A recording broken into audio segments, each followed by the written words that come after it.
Yes, that is one of the issues that was heavily discussed during the negotiations on the 2014 amendment.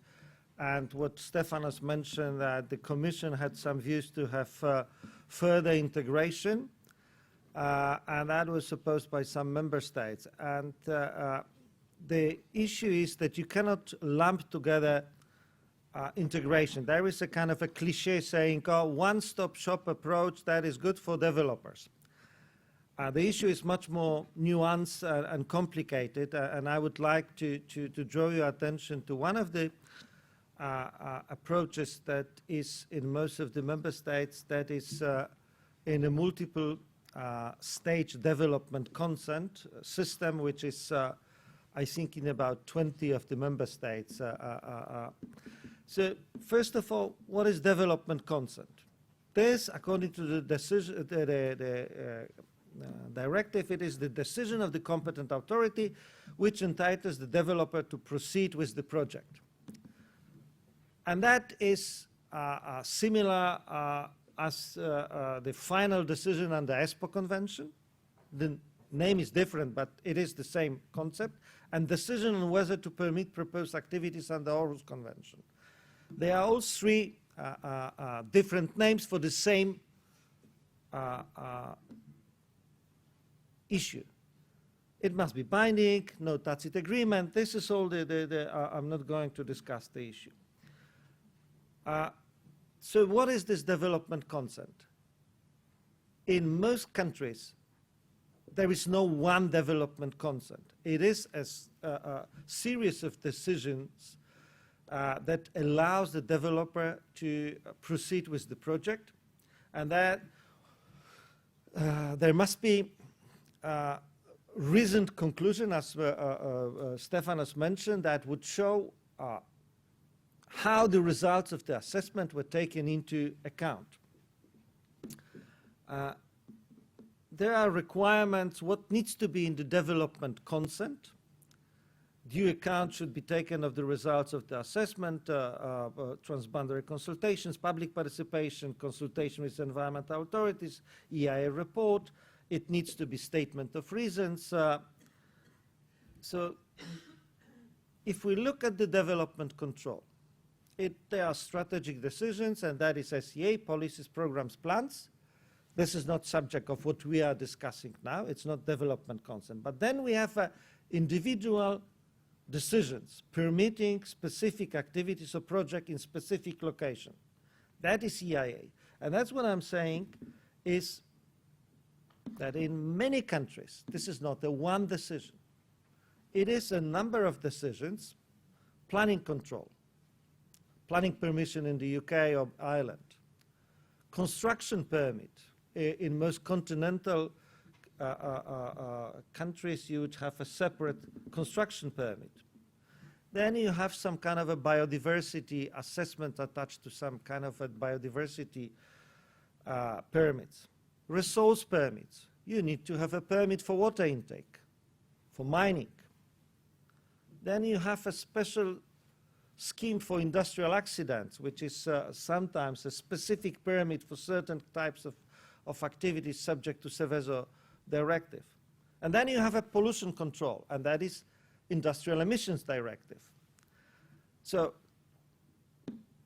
kind of a general, overgeneralized approach saying we should lump them all together in one-stop approach.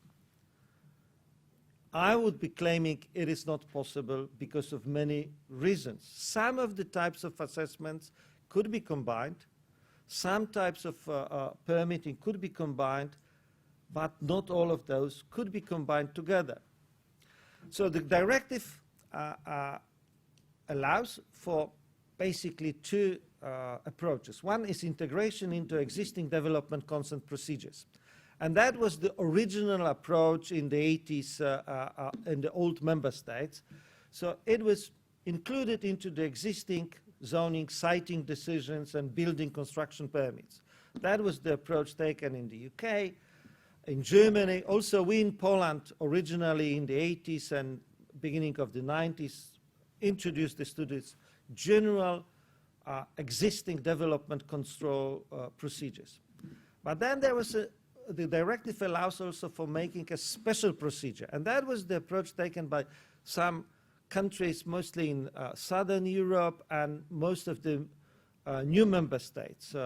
Czech Republic, I think, was one of the first ones. So that is a special so-called EIA decision that would be at the very beginning of this multiple stage decision-making processes. So it would be first the EIA decision before any of the other decisions would be applying. And then there would be siting or planning permission. And then would be the construction permit, resource use decisions, water permit, mining license, nuclear permit. And all of those would be considered normally as development consent. And on top of this, there is a pollution control. It's IPPC permit or any other pollution control permits that could be a separate permit for waste or separate permit for noise or air pollution and so on and so forth. And that is clearly acknowledged the existence of this multiple decision-making processes by the Court of Justice. And there was a discussion where the EIA should take place in the main or implementing decisions, the Lena Wells case, and then it was, if not everything is known at the very beginning of the project, because the EIA should originally be as early as possible, where all basic parameters are discussed, and that is the Lena Wells. But then it came out the UK Crystal Palace and White City and Barker cases where that not everything was known at the very initial stage. Therefore, there was a need for repeated EIA at the outstanding issues discussing. So first you would have an outline permission in the UK system, and then there was the outstanding issues. And then the Court of Justice said, okay, it is not enough if you have only once. You need to have it where all the project details are known. So that complicates the issue.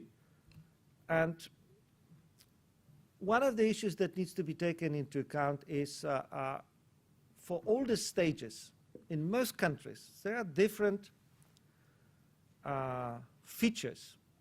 So for example, in some countries, in order to get a construction permit, you need to have an ownership of land. You need to have a detailed technical design for construction permit, architectural design, and then assessment report. That costs money. So the issue is, in the system where you have a EIA decision, in most countries, at the EIA decision stage, developer doesn't have to have a ownership of land, because developer would like to know whether in this piece of land a certain development project could be carried on. So it could be an EIA decision is granted for a location that does not necessarily must belong to developer. He doesn't have to buy a land. He would like to know whether in this piece of land he can build like nuclear power station or a big chemical plant. Before purchasing a land, first it's good to know whether in this particular location I can do it. And then once there is an EIA decision that could be given for this or other pieces of alternative locations, and that's what we had for our proposed in the future nuclear power station in Poland. There was a discussion, 2 suitable locations for this. And there was an EIA process started with the scoping for 2 different locations in order to see which one would be eventually suitable, and on the basis of this suitability there would only be developed some more technical design. So they're using this envelope method. You might know that that's one of the methods used in the EIA process. So you don't need to have any concrete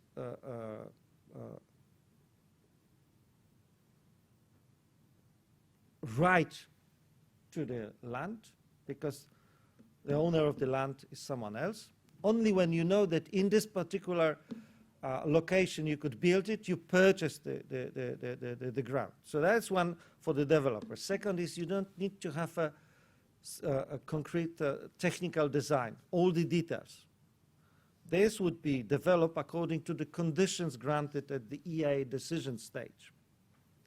So what it all means, it means that the risk for developer is reduced, because at the very beginning of the process, in the system which has this EIA decision at the beginning, they don't need to invest a lot in order to get conditions. And only after, in the EIA decision, they got all the conditions that must be fulfilled. Then they can purchase a land, they can develop a specific technical design, and then they can apply for construction permit, and then for the nuclear permit or resource decision or any other decision, which at the end is this development consent decision. So that is the system that, in my view, works quite well.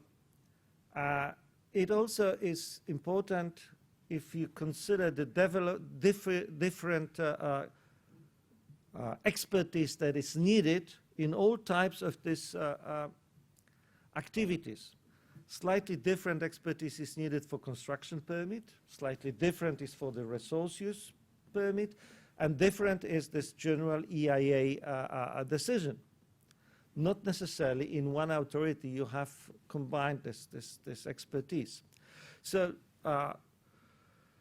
also the scope of assessment is slightly different in all types of the assessment. So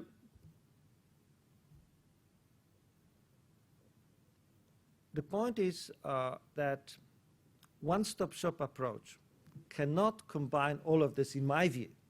We will hear how it is now handled in the Netherlands.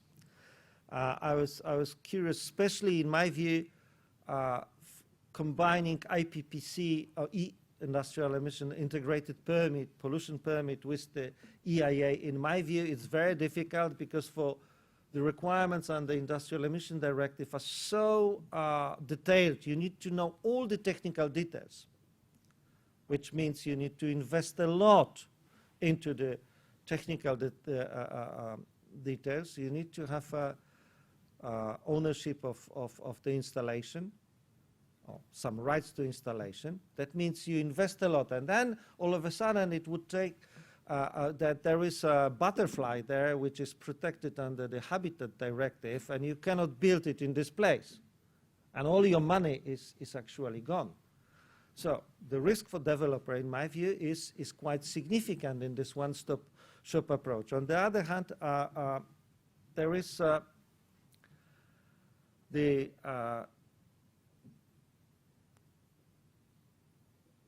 issue of timing, which apparently it's considered that if you combine all of this into one procedure, it would be easier. But still, you need to have all of this different expertise to be involved anyway.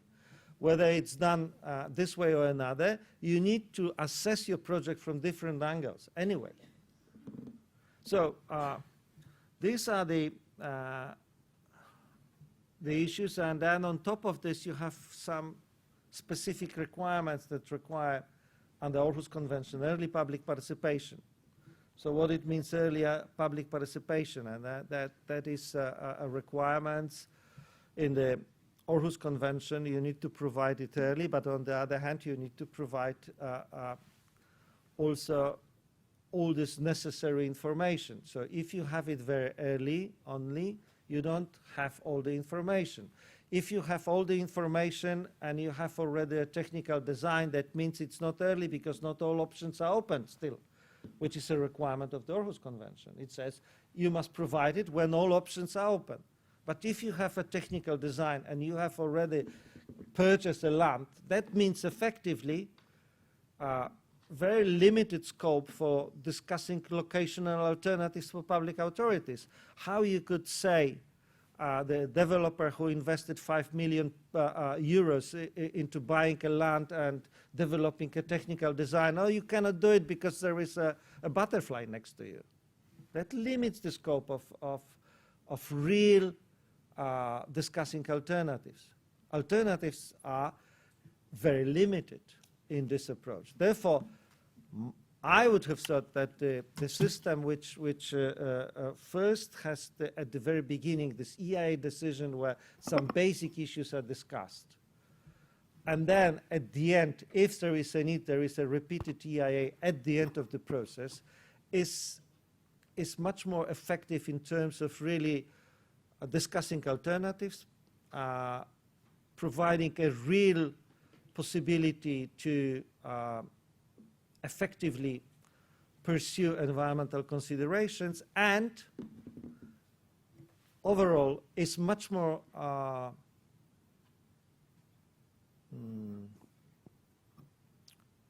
to say it, useful for developers because reduces their risk. It might be a bit longer, but still the overall, in my view, the overall gain is worth to be considered. And I think it in the countries where we have this multiple decision-making process, it works quite well. So I'm looking forward to hear how it is solved for all these problems in the Netherlands. So you see a little picture of a counter, and I think that is quite an illustration of what a one-stop approach is meant to be. That you only have to go to one counter and not to several. So for those who know their classics, maybe you know this comic where there were a lot of counters. So the idea of a one-stop shop approach is that citizens and companies that want to implement a project, that they apply for a permit at one counter. And then in the case of the Netherlands, there's the municipality or the province, or in some cases the state, that will take a decision, one decision.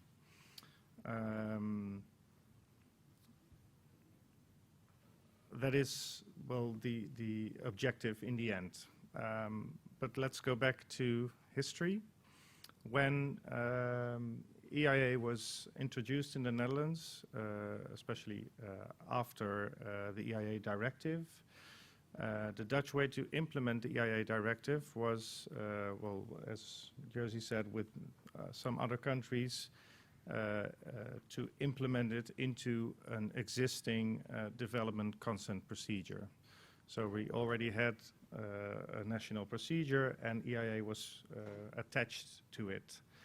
As we had several permits needed for one project, in our legislation we have a list like this one, where you have the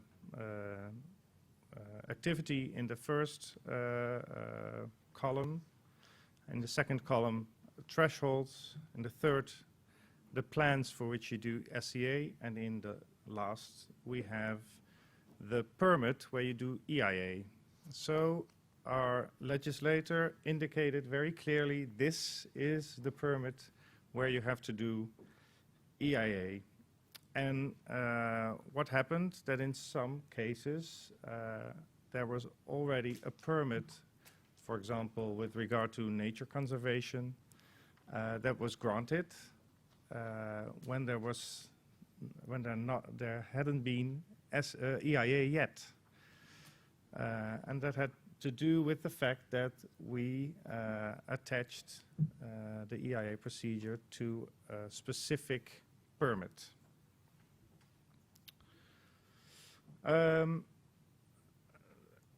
The permit that was in the last category, last column, was not the construction permit.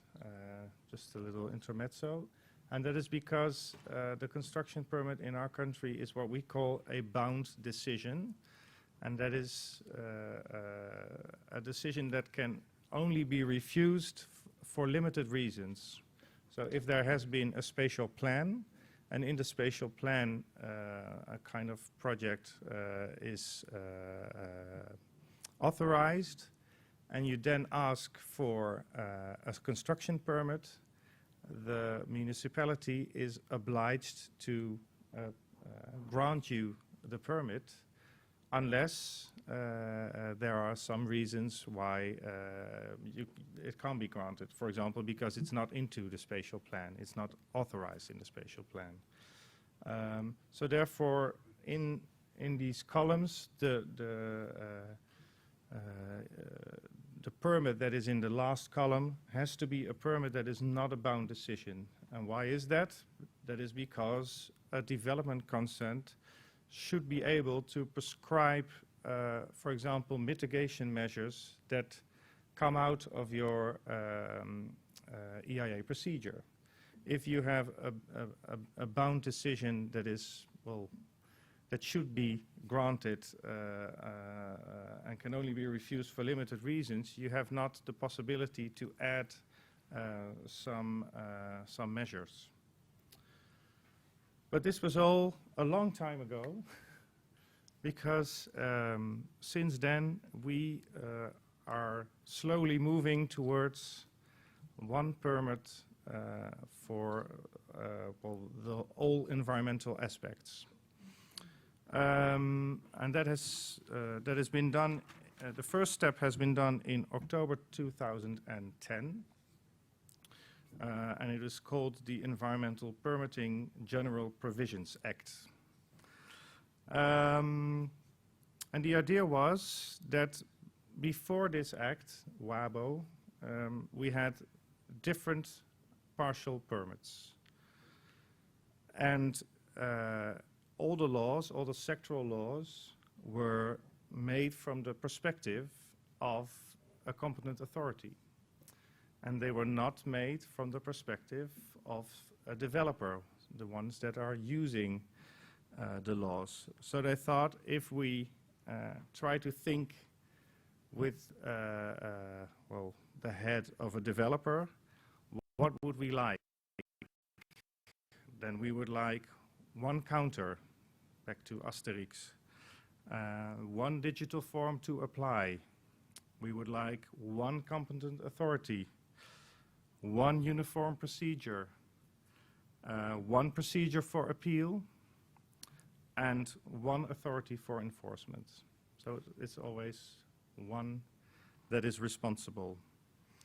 So this was kind of a big change in our system, but on the other hand, not so big, because at the same time, all the sectoral laws remained. So we still had a water law, an environmental law, etc., etc. And with these sectoral laws, we also remained our sectoral assessment frameworks, because as Jerzy mentioned, each sectoral law has its own assessment framework, and that is also something that remained. But what changed is that instead of, let's say, 25 permits for one project, you would only need one permit. There were some permits excluded from this whole operation, as I mentioned here in the presentation. And there was a possibility to apply for this permit in different phases. So this is kind of a reaction to what Jerzy said, that there are also negative aspects of a one-stop shop approach. For example, with regard to risk that you will not be granted authorization. So something which has been done in a lot of cases is that they first try to apply for the permit that is most, well, difficult to obtain. And in our country, it's often the nature conservation. to be sure that you have gone over this threshold, and then to go further. Because if you have to do all at the same time, then it will cost you a lot of money. When it comes to EIA, that poses a problem. So there was an article in the decree under the Wabo legislation that said, if you apply in different phases, then you have to do EIA in the first phase. And that is to avoid the problem that I mentioned earlier on, that we already would have several partial permits granted before EIA had taken place. Next slide. In our country, as in many of your countries, there are many different authorities that grant permits. We have municipalities, and as our, let's say, national hobby, we do a lot with water, so we have special water authorities. And there's the state, and there's the provinces, so they all have their role to play in different development consent procedures. With the introduction of Wabo, they kind of were reduced to some kind of back office. So that means they still exist, they are still there, but as a developer that is applying for a permit, you go to your municipality, and they will make sure that at the back office, everyone grants their partial approval, so that in the end, you get only one permit. So that's the whole idea. So this is all national, and then we had the modification of the EIA Directive, which had especially an obligation with regard to the combination of the EIA and the appropriate assessment from the Habitats Directive. I don't know if it's the same in your country, but we have, let's say, we tend not to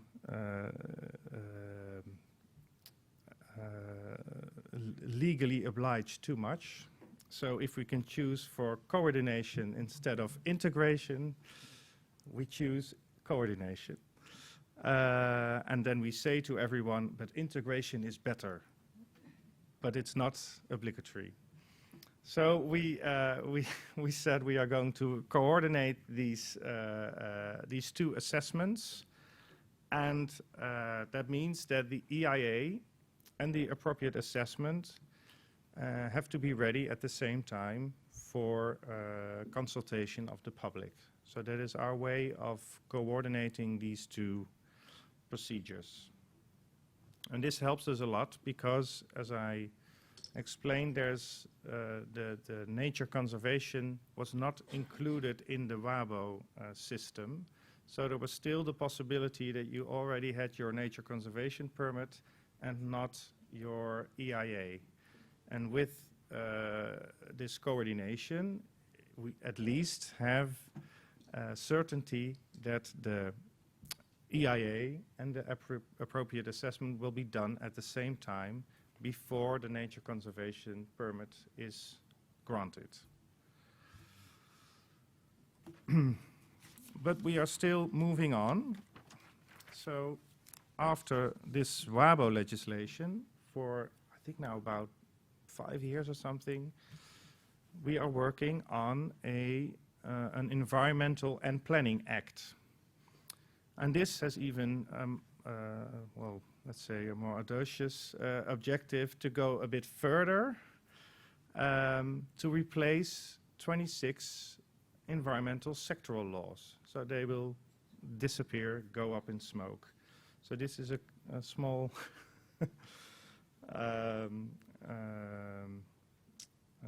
summary of these 26 laws that will be gone in a few years. I think our government was quite ambitious, so they thought that they would do this in 5 years, 6 years. 2021 is now the deadline, but maybe it'll be 2022. I don't know. It'll come, but not as soon as they wanted it to be. I think it would already have been there. Well, now 2017. So there's 5 years of delay. So all this is going to be inside this law and 4 decrees that are under this law. It's just a lot of work. And as you can imagine, it's not always easier to find your way into this new legislation. These are the goals of this directive. So it's still the idea to, instead of the old sectoral way to look at the environment, to look at it in a more integrated way, and not to have the possibility that one permit is granted and the other is not granted, but you see it as one permit, one development consent. At the same time, these are the improvement goals, but at the same time, there has to be the same level of environmental protection, and that to me is kind of a challenge.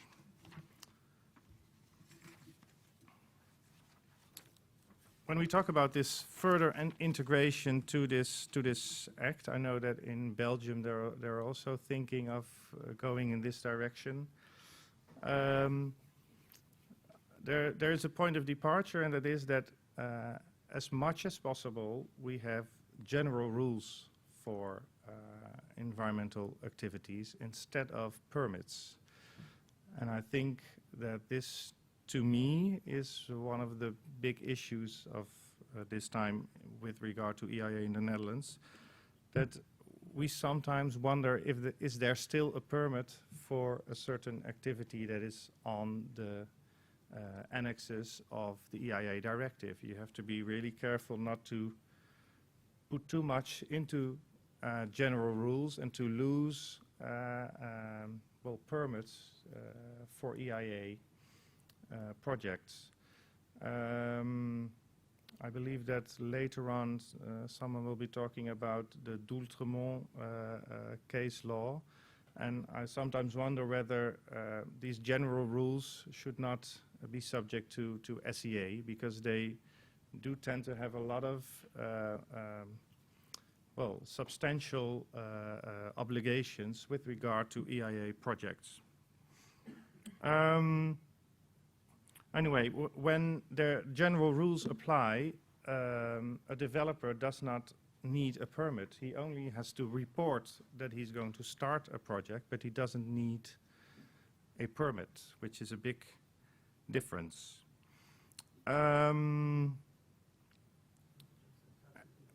As you can see, that the whole idea of this new act is to further integrate all these different permits, and what we see is there's a lot of discussion with regard to the phasing of these partial permits, because in the end there can be still reasons for a developer not to want one permit, but to ask for a permit in several phases. There's also discussion about what we have called inextricable cohesion, in the sense that if you apply for one permit, for example, an environmental permit for an installation, that means that inevitably you also need a construction permit and a spatial permit. So there seems to be cohesion between the different permits that that makes that you can't apply for them in phases or separately. So these are issues that still need to be worked out, but the whole idea is to give a lot of freedom to the developer to ask for permits in phases, and if he wants all permits to be put into integrated into one permit, then that is fine too. So there's a lot of freedom, and I wonder whether the EIA directive